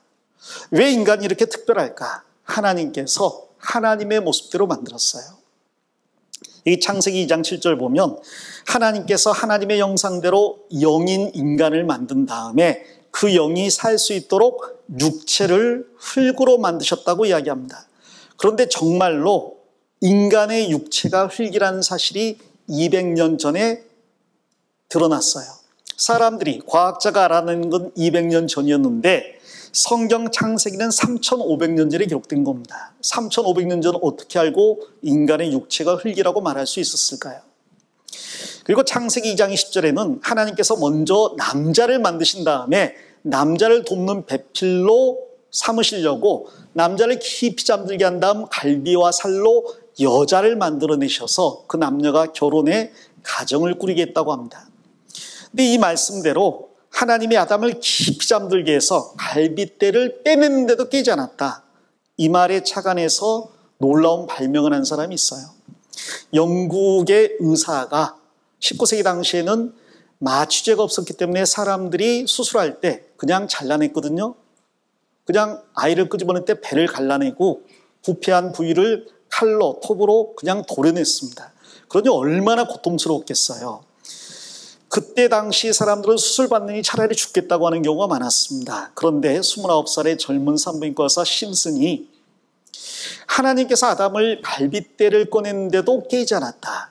그렇게 깊이 잠들게 할 수 있는 물질이 분명히 있을 것이다. 그걸 연구하다가 클로로포름, 마취제를 발명하게 되었습니다. 결국 그는 영국 여왕도 출산할 때 이 마취제로 무사히 출산하게 만든 공로로 훈장을 받았어요. 그는 성경에서 영감을 얻어서 이 마취제를 발명하게 된 거고 그 혜택을 우리가 보고 있는 겁니다. 자, 그리고 갈빗대로 여자를 만들었다고 했는데 의사들이 이야기합니다. 의사들 말이 갈빗대로 만들었다는 건 참 놀라운 말이다. 왜냐하면 사람의 몸에는 206개의 뼈가 있는데 갈빗뼈는 12쌍 24개거든요. 근데 모든 뼈 중에서 유일하게 재생이 가능한 뼈가 갈빗뼈예요. 그래서 갈빗뼈를 빼도 적절하게 수술했다면 뼈가 재생이 됩니다. 들리는 말에 유머에 그런 게 있어요. 아담이 밖에서 일하고 들어오면 하와가 계속 갈빗뼈를 샜대요. 혹시 딴 살림 차렸는가 싶어가지고. 근데 갈빗뼈는 재생이 된다는 겁니다. 유일하게 인간의 뼈 중에. 팔다리 잘라내면 자라지 않지만 갈빗뼈는 다시 자랄 수 있고요. 더 놀라운 것은 갈빗뼈 안에 무엇이 있느냐. 사람 몸의 장기를 재생시키고 피를 만들어내는 역할을 뼈 안에 있는 골수가 합니다. 근데 골수는 우리 몸 안에 5군데밖에 없어요. 앞머리뼈, 앞가슴, 흉골, 척추뼈, 골반뼈, 그리고 갈비뼈. 그러면 뼈와 살과 골수를 채취하기 위해서 어떤 뼈를 빼는 게 제일 좋겠어요? 앞머리뼈 뺄까요? 앞가슴이 흉골을 뺄까요? 척추를 빼요? 골반을 빼요? 근데 갈비뼈는 그 모든 걸 가지고 있으면서 재생이 가능한 뼈입니다. 의사들이 그래서 굉장히 놀라워한다는 거죠. 자, 그리고 하나님께서는 이 남자에게서 나온 여자가 남자와 연합해서 가정을 꾸리게 했고 그 가정을 통해서 세상의 인류가 번성하게 했다고 합니다. 이 말대로 하면 전 세계 모든 사람은 한 사람 아담의 후손인 거예요. 진화가 사실이라면 전 세계 모든 사람은 다양한 조상들을 가지고 있을 텐데 성경이 사실이라면 모든 사람은 아담의 후손이고 한 여자 하와의 후손이 돼야 됩니다. 근데 이걸 확인할 수 있는 기술이 없다가 약 30년 전에 유전공학이 발달해서 인간의 조상이 몇 명인가를 확인하는 실험을 했어요. 그리고 먼저 여자의 조상을 찾았는데 전 세계 수백 명의 여자의 DNA를 역추적해서 흑인, 백인, 황인 모든 인종의 조상 어머니가 몇 명인가를 연구했는데 놀랍게도 딱 한 명이 나왔습니다. 진화론자들이 받아들일 수 없는 결과가 나왔어요. 진화론은 동시다발 진화를 이야기하기 때문에 유럽에서, 아시아에서, 아프리카에서, 호주에서 다양한 인종이 진화했다고 생각했거든요. 근데 성경대로 딱 한 명의 여자가 나왔습니다. 그리고 동일한 방법으로 수천 명의 남자의 염색체를 역추적했더니 남자의 조상도 딱 한 명이 나왔어요. 그래서 남자 한 명, 여자 한 명이라는 게 밝혀졌습니다. 전 세계 수많은 사람들의 조상이 남자 하나, 여자 하나. 결국 그 남자와 여자는 하나님이 만드셨습니다. 우리는 동물이 진화한 존재가 아니라 하나님께서 하나님의 모습대로 만든 존귀한 존재라는 거예요. 그래서 오늘 말씀을 동화 하나 읽어드리고 마치려고 합니다. 동화 제목은 어떻게 알았어? 말 안 했는데 그림 한 장 보고 아는 걸 보니까 대단하네요. 자, 미운 오리 새끼. 미운 우리 새끼가 아니고 미운 오리 새끼입니다. 자, 오리 농장에서 오리가 부화했습니다. 오리는 알이 며칠 만에 부화하죠? 7, 4, 28. 닭은, 달걀은 7, 3, 21. 21일 만에 부활하고 오리알은 7, 4, 28. 28일 만에 부화하는데 알 하나가 부화가 안 돼. 왜 이렇게 늦게 부화하지? 7, 5, 35. 35일째에 알이 부화했습니다. 그런데 미운 오리 새끼가 나왔어요. 형제들이 이 새끼는 왜 이렇게 못생겼지? 어미도요. 내 새끼가 이렇게 못생겼을 리가 없는데 뭐지? 데리고 가서 수영을 시켜봤더니 수영은 참 잘해. 역시 내 새끼가 맞아. 좀 잘하다 보면 예뻐지겠지. 잘하다 보니까 예뻐지지 않아. 더 못생겨져. 나중에는 형제들도 미워할 뿐 아니라 엄마도 차라리 이 새끼는 좀 알아서 없어지면 좋겠다. 욕한 거 아니에요. 알아서 없어지면 좋겠다. 그래서 형제들과 심지어 엄마 오리의 괄시 속에서 이 오리가 나는 누굴까? 나는 어디서 왔을까? 나는 왜 존재할까? 나는 어떻게 살아야 될까? 왜 내가 원치 않는 세상에 내가 태어나서 이 험한 세상을 살아가야만 할까? 만일 저 오리가 내 엄마가 아니라면 우리 엄마는 왜 나를 낳고 버렸을까? 그래서 자신이 누구인지 알기 위해 자신의 근원을 찾아갑니다. 엄마를 찾아야겠다. 그래서 옆에 농장으로 가죠. 농장으로 갔더니 그 농장에 고양이가 있는 거예요. 혹시 저희 엄마인가요? 또아리 틀어봐. 식빵 구워봐. 안 되는데요. 내 새끼 아니야. 저리 가. 강아지한테 혹시 저희 엄마인가요? 왕 해봐. 안 되는데요. 그럼 내 새끼 아니야. 목을 물어버리기 전에 꺼져. 자꾸 그렇게 이야기해서 결국 이 오리가 여기도 내가 있을 곳이 아니구나 떠납니다. 그리고 겨울을 만나서 혹독한 추위 속에서 얼어 죽을 위험을 만나요. 그 겨울을 간신히 버텨내고 봄이 됐는데 더 이상 살아갈 자신을 잃었습니다. 그래서 이 오리가요, 죽어야겠다. 나는 죽는 게 나아. 이왕 죽을 거 저기 예쁜 새들한테 물려 죽는 게 낫겠다. 다가가서 부탁을 합니다. 저기요, 저 좀 죽여주세요.